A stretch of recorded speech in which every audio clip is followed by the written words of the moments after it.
ngayong taon ang ika-11 anibersaryo ng pagsalanta ng Super Typhoon Yolanda na kumitil sa libo-libong buhay. Marami sa kanila hindi na nakilala at hindi na rin alam kung saan nakalibing.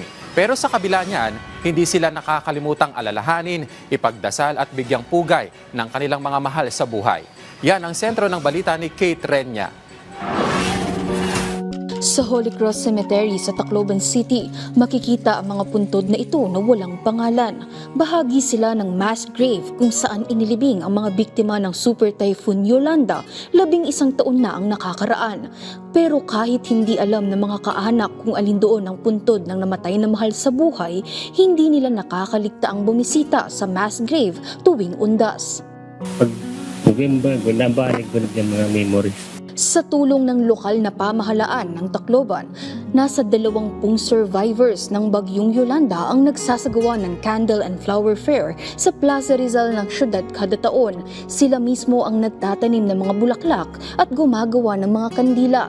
Ayon sa grupo, bukod sa bahagi ito ng kanilang kabuhayan, ito rin ang simple nilang paraan para magbigay pugay sa mga namatay sa bagyo. Ang pagyulanda na ubos lahat ng aming mga bulaklak. Para sa grupo, ang bulaklak ay nakakapagpasaya at ang kandila ay nagbibigay ilaw sa mga kaluluwa habang naglalakbay sa kabilang buhay. Sa November 8 ang ika-11 anibersaryo ng Super Typhoon Yolanda kung saan hindi bababa sa 6,000 buhay ang nawala.